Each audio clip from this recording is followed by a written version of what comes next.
नमस्कार. Healthy five with doctor नियती या YouTube चॅनलवर तुमचं स्वागत आहे. हेल्दी फाय विथ डॉक्टर नियती हे व्हॉट्सॲप ग्रुपसुद्धा आहेत. त्या ग्रुपमध्ये तुम्हाला सामील व्हायचं असेल तर डिस्क्रिप्शन बॉक्समध्ये मी माझा फोन नंबर दिलेला आहे. तुम्ही माझ्याशी संपर्क साधू शकता आणि मी तुम्हाला त्या ग्रुपमध्ये ॲड करेन. ते ग्रुप जनरली सायलेंट ग्रुप्स असतात. फक्त रविवारी 8 ते 12 मी ते उघडते, ज्या योगे तुम्हाला त्याच्यामध्ये तुमचे प्रश्न शंका तुम्ही विचारू शकता. इतर वेळी हे ग्रुप बंद असतात. या ग्रुपमध्ये आलेले प्रश्न अनेक वेळा मी यूट्यूबच्या माझ्या चॅनलमध्ये पण घेते, कारण ते प्रश्न खूप गहन असतात आणि त्याच्याबद्दल विचार करणं सुद्धा खूप महत्त्वाचं असतं. जागतिक महिला दिनाच्या निमित्ताने तुमच्यासाठी एक खास भेट मी घेऊन येत आहे. म्हणजे ज्याला आपण म्हणतो स्त्री जन्मा ही तुझी कहाणी. पण ही कहाणी म्हणजे काही दुःखपट आपण नको करूया, त्याला साजरं करूया आणि मुलींनासुद्धा आपण शिकूया की तुझं स्त्रीत्व आहे, त्याच्यामुळे तुला मातृत्व येणार आहे.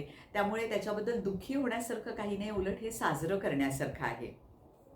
त्याचप्रमाणे मी जेव्हा हा पेरेंटिंग प्रोजेक्ट करत होते तेव्हा अत्यंत महाराष्ट्रातल्याच नव्हे तर भारतातल्या खूप दूर म्हणजे आतमध्ये असलेल्या आणि आपण ज्याला रुरल एरियाज म्हणतो अशा ठिकाणच्या आयांशी माझा संपर्क येत असे. आणि त्यावेळी मला असं दिसलं की पाळी आल्यानंतर आया मुलींना शाळेत पाठवायचं बंद करतात. तसं करू नका.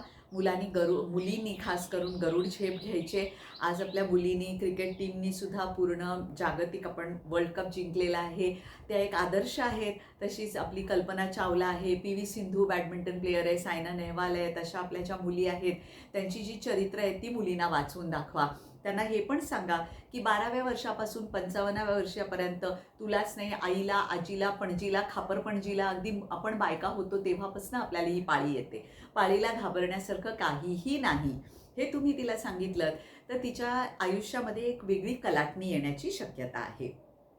तर पाळी कशामुळे येते, काय येते, हे थोडक्यात मी तुम्हाला सांगते. त्याच्या पलीकडे अजून तुम्हाला जर माहिती हवी असेल आणि तुमची मुलगी घाबरत असेल तर मी तुमच्या मदतीला आहे. तुमच्या फॅमिली डॉक्टर जशा असतात त्या, किंवा मुलीची मावशी, आत्या, कोणी जिला ह्याच्याबद्दल जास्त माहिती आहे तिच्याकडे तुम्ही तुमच्या मुलीला घेऊन जाऊ शकता, ज्या योगे तिला ह्या गोष्टीची अजिबात भीती वाटणार नाही. तर कसं आहे, पहिल्यांदा जेव्हा मुलीला पाळी येते तेव्हा ओव्हरीमधनं दर महिन्याला अंड निघतंच असं नाही. ह्यालाच ओव्ह्युलेटरी सायकल्स असं म्हणतात. म्हणजे अंड न निघता सुद्धा तिचा जो गर्भाशय आहे त्याच्या आतमधला जो स्तर आहे तो बनायला सुरुवात होते. तर आपल्या गर्भाशयामध्ये आतमध्ये एक स्तर असतो ज्याला एंडोमेट्रियम म्हणतात. हा स्तर दर महिन्याला गळून पडतो, म्हणजे खाली पडतो, ते रक्त पडतं आणि म्हणूनच आपल्याला पाळी येते. जर आपल्याला त्यावेळी गर्भधारणा राहिली तर त्या गर्भाचं प्रीणन पोषण करण्यासाठी हा स्तर, हे रक्त वापरलं जातं. ह्याच्यामध्येच वार सुद्धा असते की ज्या योगे बाळाला सगळं त्याचं पोषण मिळतं. त्यामुळे काय होतं, जेव्हा पाळीला सुरुवात होते तेव्हा मुलींना पोटात दुखतंच असं नाही. पाळी सुरुवात होते पण दुखतं असं नाही. दर महिन्याला सुद्धा पाळी येते असं नाही. कधी कधी 2 महिन्यांनी येते, 3 महिन्यांनी येते. काही मुलींना 9-10 महिन्यांनी पण परत पहिली पाळी येते, दुसरी म्हणजे पहिली आल्यानंतर. तर असं होऊ शकतं. त्यामुळे तुम्ही हे मुलींना सगळं समजावून सांगणं अतिशय महत्त्वाचं आहे. आपल्या गर्भाशयाच्या दोन्ही बाजूला 2 ओव्हरी नावाच्या ग्रंथी असतात. उजवीकडनं एका महिन्यात आणि डावीकडनं दुसऱ्या महिन्यात, अशी प्रत्येक महिन्याला एकेका ओव्हरीमधनं एक अंड गर्भाशयामध्ये येत असतं. हे गर्भाशयामध्ये अंड आलं की तिथे गर्भधारणा होते, जर का पुरुषाशी संबंध आला तर. पण दर महिन्याला तर असं होत नसतं. त्यामुळे ते अंड 12व्या दिवशी बाहेर आलं, 13व्या-14व्या दिवशी ते मरून जातं. मरून गेल्यानंतर गर्भाशयातला आतला जो स्तर आहे तो पडून गळायला लागतो. आता हा गर्भाशय अगदी छोटासा असतो, पण जेव्हा आतला स्तर बनतो तेव्हा थोडीशी कधी त्याला सूज येते आणि त्याच्यामुळेच मुलींना पोटामध्ये दुखतं.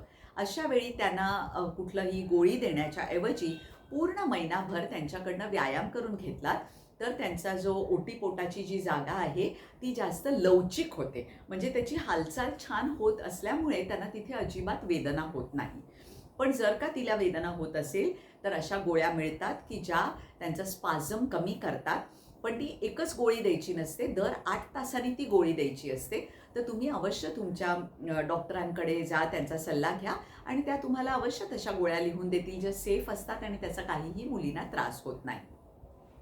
आता ह्याच्याबरोबरच एक प्रश्न येतो, म्हणजे माझ्याकडे अनेक वेळा पेशंट येतात की डॉक्टर घरी पूजा आहे हो, असं काहीतरी कार्य आहे, तर मला गोळी द्या बघू, मला पाळी पुढे ढकलायची. आज तागायत माझ्या 40 वर्षाच्या प्रॅक्टिसमध्ये मी एकाही बाईला ही गोळी दिलेली नाही. मी बायकांना सांगते, जर तुमच्या घरामध्ये असं वातावरण आहे की त्यांना आवडत नाही तुम्ही पाळीच्या वेळी पूजा केलेली, तर पूजा करू नका, बाहेर बसा, पण ह्या गोळ्या घेऊ नका.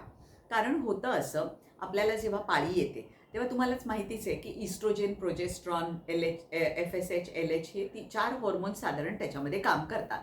इस्ट्रोजन वाढतं आणि मग ते एकदम खाली व्हायला लागतं आणि मग आपल्याला पाळी येते. म्हणजे ही नैसर्गिक क्रिया झाली. आता ह्याच्यामध्ये जर तुम्ही गोळी घेतली तर काय होणार? इस्ट्रोजन वाढतंय, त्याला संदेश जातात, नको वाढू, नको वाढू, नको, तिथेच राहा, तिथेच राहा, तिथेच राहा, तिथेच राहा, नको वाढू. ते खाली पडतं, अरे वाढ, अरे खाली पड, अरे वाढ. अशामुळे ओव्हरी कन्फ्युज्ड असते की मी करायचंय तरी काय. बायकांनो, एक लक्षात घ्या, ह्याच्यामुळेच आपल्या देशामध्ये ओव्हेरियन कॅन्सरचं प्रमाण खूप जास्त वाढत चाललेलं आहे आणि ह्याला आळा घालणं आपल्या हातात आहे. म्हणून ह्या गोळ्या घेऊ नका. या गोळ्या घेतल्याने तुमच्या लक्षात येईल हॉर्मोनल कॉकटेल चालू होतं आणि त्याच्यामुळे ओव्हरीला कळत नाही की आपण आता करायला काय पाहिजे. त्याच्याबरोबरच थायरॉईडला सुद्धा कळत नाही. त्यामुळे आज थायरॉईडचं प्रमाण पण वाढण्याचं मेन कारण हेच आहे. म्हणून बाजूला बसा, पण गोळ्या घेऊ नका. अशा पद्धतीने आपले जीवन आपण सुधारावायला पाहिजे. आता त्याच्याच बरोबर पाळी आल्यानंतर अनेक आया असं करतात की मुलीला ओरल कॉन्ट्रासेप्टिव्ह पिल्सवरच घालतात की तिचं कोणाशी काय संबंध, रिलेशनशिप वगैरे असं हल्ली खूप चाललेलं आहे. या सगळ्या सोशल मीडियामुळे मुलींना वाटते नैसर्गिक आहे रिलेशनशिपमध्ये असणं. अशा वेळी मी आयांना काय सांगते की तुम्ही मुलींना बसवा, त्यांच्यासमोर नीट बसा, त्यांना सांगा की रिलेशनशिप असणं ह्याच्यासाठी एक काळ वेगळा आहे. तुम्ही जेव्हा रिलेशनशिपमध्ये असता तेव्हा त्या मुलाची अपेक्षा तुम्ही त्यांच्याबरोबर कायम असावं, त्याच्याबरोबर टाईम स्पेंड करावा, त्याच्याशी बोलत राहावं असं वाटतं, तुला देखील वाटतं. पण मग तुझं करिअर मागे राहतं, तुझी जी स्वप्न आहेत ती मागे राहतात. त्यांना अशी चरित्र तुम्ही वाचून दाखवू शकता. जसं सानिया नेहवाल आहे, समजा ती कशी करायची, तिने ट्रेनिंग कसं केलं, ती खेळाडू आहे, त्याच्याबरोबरच अभ्यासामध्ये आपल्या इस्रोमधल्या कितीतरी सायंटिस्ट बायका आहेत, त्या कशा सकाळी उठून शाळेत जातच असतील ना, जेव्हा इतर मुली रिलेशनशिप वगैरेमध्ये असतील तेव्हा त्या बायकांनी त्याच्याकडे दुर्लक्ष करून आपलं ध्येय समोर ठेवलं. त्याचप्रमाणे आपण दंगल नावाचं पिक्चर आपण मध्ये बघितलेलं आहे. वडील मुलींना कसं शिकवतात की जर तुझं हे ध्येय आहे, तुला हे करायचंय, जीवनात काहीतरी करायचंय, तर तुला काही गोष्टी बाजूला ठेवायला लागतील. त्या पद्धतीने तुम्ही मुलींना सांगितलं. तुमच्या कोण फॅमिली डॉक्टर आहेत त्या समजावून सांगतील, माझ्यासारख्या कोणी आहेत त्या पण तुम्हाला मदत करू शकतात. अशा पद्धतीने मुलींना हे समजावून सांगायला पाहिजे. त्याचबरोबर पाळी आली म्हणून शाळेत पाठवायचं नाही असं अजिबात करू नका. त्यांना सगळ्या गोष्टी नीट डोळसपणे सांगा, समजावून सांगा की असं असं तुझ्या जीवनात होणार आहे, पाळी पुढे तुला येणार आहे, मग तू नोकरीला जाणार नाहीयेस का? जर तू नोकरी करत असलीस तू तर जाणारच आहेस, मग त्याच्यासाठी पूर्ण महिनाभर तू व्यायाम केलास तर तुला पोटात दुखणार नाही, तुला कुठल्याही प्रकारचा त्रास होणार नाही.